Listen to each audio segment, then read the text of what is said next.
الفيديو السادس من سلسلة فيديوهات رمضان، هنعمل مع بعض أفكار سهلة وبسيطة. قبل ما نبدأ ما تنسوش تعملوا لايك وتشتركوا في القناة علشان نوصل ل1000 مشترك مع بعض بإذن الله.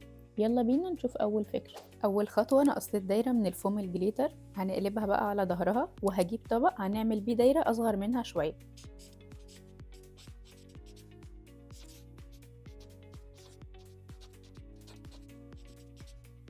بعد كده هنفرغ الدايرة اللي احنا عملناها دي.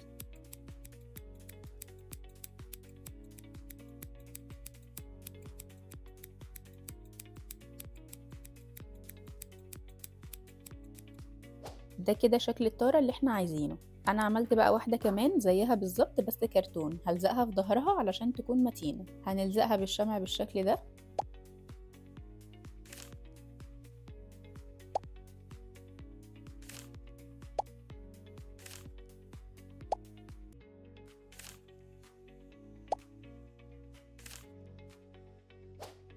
بعد كده هجيب فوم بلون مختلف عن الطارة. انا كنت راسمة على الفوم نجوم باحجام مختلفة، هقصها وهزين بيها الطارة بتاعتي.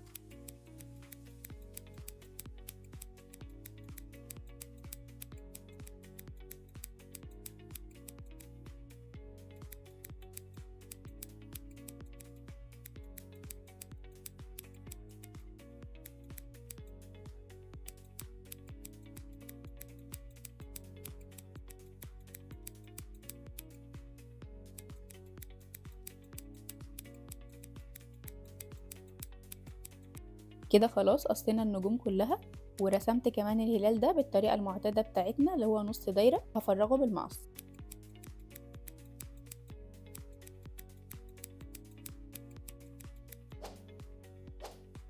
الخطوة اللي بعد كده أنا رسمت الفانوس البسيط ده على الورق وهحطه على ظهر الفوم وهحدده وهقصه. ممكن تختاروا أي شكل فانوس تحبوه، أنا عملت ده كان بسيط وسهل جدا.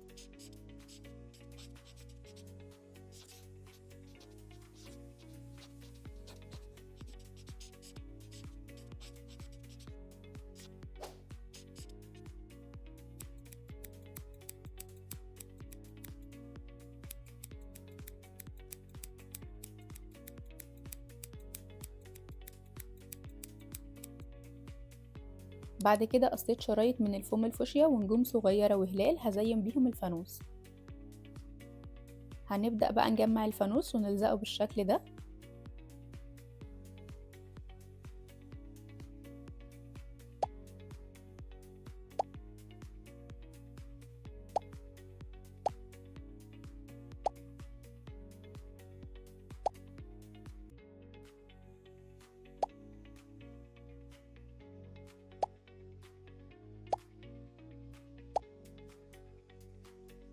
كده خلاص بعد ما خلصناه هنجيب بقى الطارة وهنثبت عليها الفانوس في نصها بالشكل ده، وهرتب النجوم والهلال على الطارة، رتبوها بالشكل اللي تحبوه.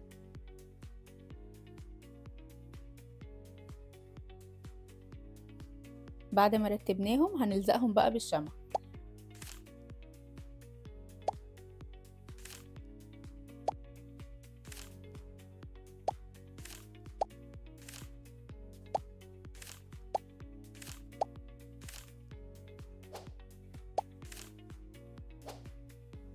اخر خطوة جبت شريط ستان وهعمل لها علقة منه.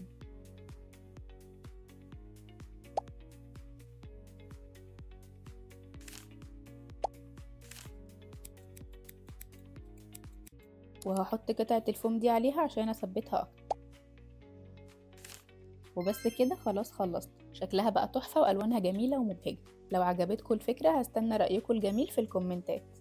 اتفرجوا بقى على الفيديو للآخر علشان الفكرة التانية هتعجبكم جدا. اول حاجة انا جبت الستيكر ده بيتباع بالمتر، بيكون في منه اشكال كتير، اختاروا الاشكال اللي انتوا تحبوها. فانا قصيت الجزء ده بس، هو ده اللي انا هحتاجه. بعد كده هنقص كل شكل منهم لوحده.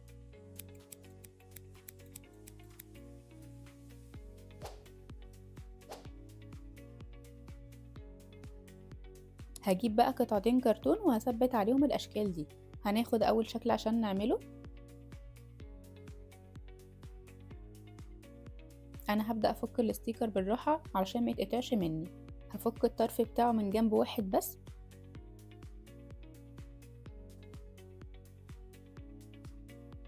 وهثبته على الكرتون. بعد كده هبدأ ألزق بإيد، وبالإيد التانية هشد بيها الستيكر علشان يتشال. ضروري ألزقها بالراحة كده وأسويها بإيدي علشان ما يبقاش فيه فراغات هوا وتطلع مش مظبوطة.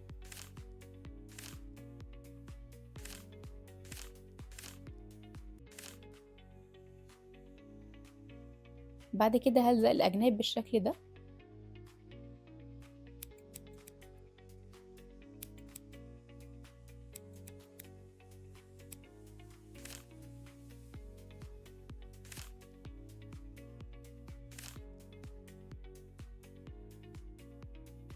دي كده خلاص أول واحدة عملناها. هنعمل بقى الشكل التاني زيها بالظبط. كده خلاص بعد ما عملنا الشكلين هنحطهم بقى تحت بعض كده، وهجيب شريطين ستان هجمع بيهم الجزئين في بعض بالشكل ده.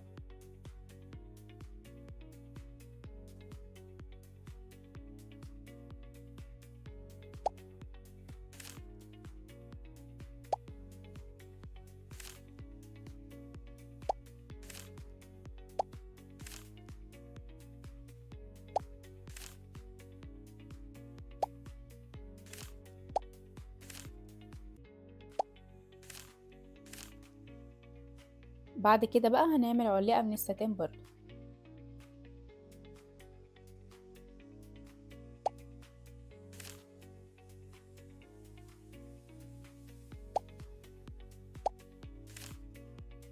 اخر خطوة هنعملها، انا جبت قماش جوخ وهغلف بيه الظهر عشان الفينش يكون احلى.